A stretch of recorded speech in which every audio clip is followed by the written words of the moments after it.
Hi, welcome back. To those of you who feel called to be here.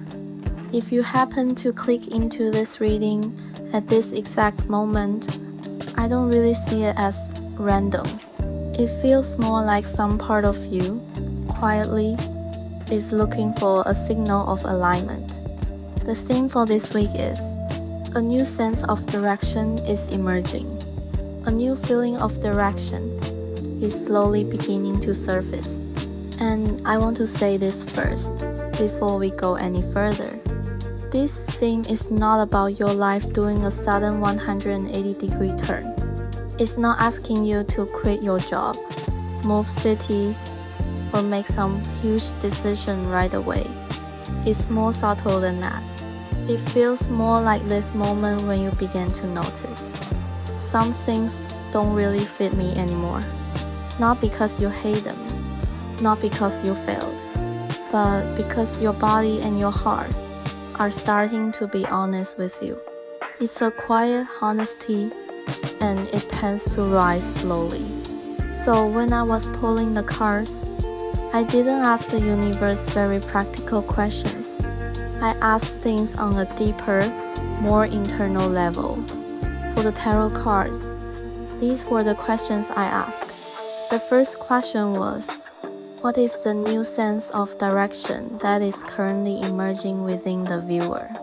Not a direction written on a plan or a to-do list, but that inner feeling of, I think I kind of know. The second question was, in which area of life will this new direction be felt first?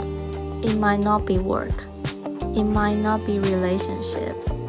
Sometimes it shows up as a change in rhythm, a shift in values, or even the simple realization that you no longer have the energy for something you used to tolerate. And the third question was, what inner signal do you most need to trust right now? Because when a new direction is just beginning to emerge, the outside world tends to get very loud. Advice, opinions, comparisons, other people's versions of how life should look. So this question is really about learning to hear yourself again. For the oracle card, this is what I asked.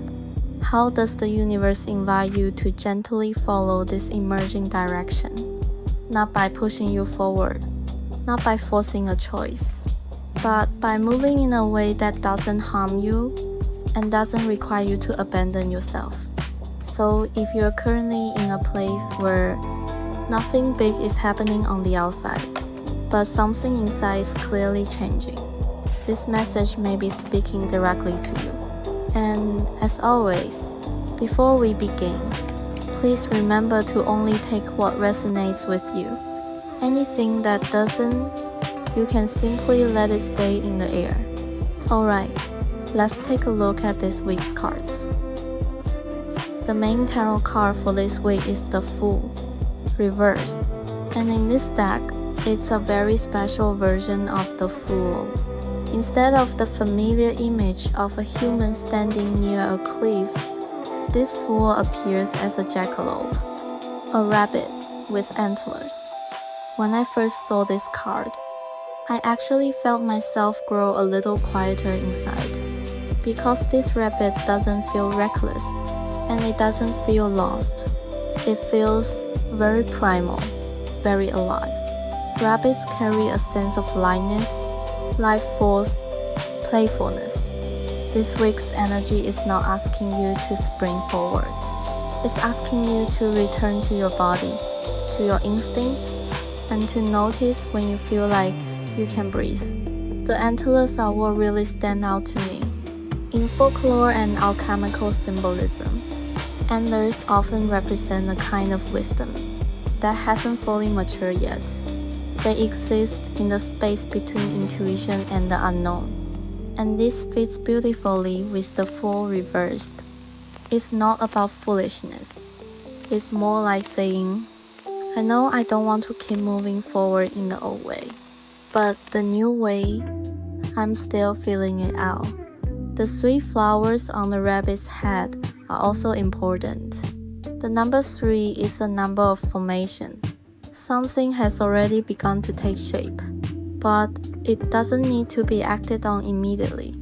And beneath the rabbit's feet, those wave-like patterns look almost like sound waves. I read them as voices, vibrations, signals. This week, there may genuinely be a lot of noise around you. Advice, opinions, comparisons, other people's life templates. But what matters isn't which voice is the loudest. What matters is which one your body naturally leans toward. The colors in this card tell their own story. The bright grass green speaks of present moment vitality. The deeper moss green carries patience, time, and slow-earned wisdom. This full reverse is not blocking you. It feels like the universe saying, don't rush to decide where you're going. First, feel where you're standing. Numerologically, we have the force 0, but I also strongly felt the number 16 while looking at this card. 0 is unnamed potential. 16 corresponds to the tower. But this isn't about sudden collapse. It's about an old belief around direction, quietly loosening its grip. Many of you may be in a place like this. Nothing dramatic has happened, but I can no longer convince myself that this path is truly mine. Then we move to the oracle card, perennial. The moment I saw this card, I knew it was about time. The flower, which resembles an iris, has long been associated with soul journeys, transitions, and moving between worlds. Perennial energy isn't about a single bloom, it's about returning year after year, in different seasons, in different forms. The layered circles in the image feel like multiple timelines, multiple versions of life. The darker background, combined with plant imagery and lunar tones, speaks to the rhythm of the subconscious. That's why this card reminds me of a clock. It's saying, you don't need to rush. What belongs to you will not miss you. The gold tone triangles above and below the flower represent stability and structure. This gold isn't about outer success. It's about inner values that have been tested and confirmed by time. The number I associate with this card is 17, which corresponds to the star. Not about shining right now, but about knowing that you are already under the right sky. When we put everything together, the universe's message this week is simple, but deep. A direction is emerging, but it's not a map. It's a feeling. You no longer need to prove your bravery. You only need to be honest with yourself. If you like, here's a meditation phrase.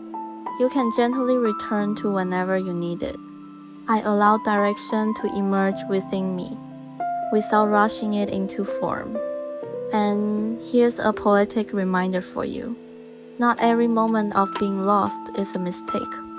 Some of them are simply the soul choosing a longer lasting path. As for practical energy guidance this week, this is a good time to slow down decisions, to come back into your body, to observe when you feel alive.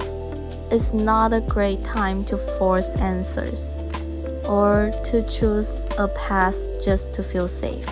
Direction cannot be forced. It can only be felt. That's all for today. Thank you for sharing this space with me. Until the universe calls us together again, take care. Bye.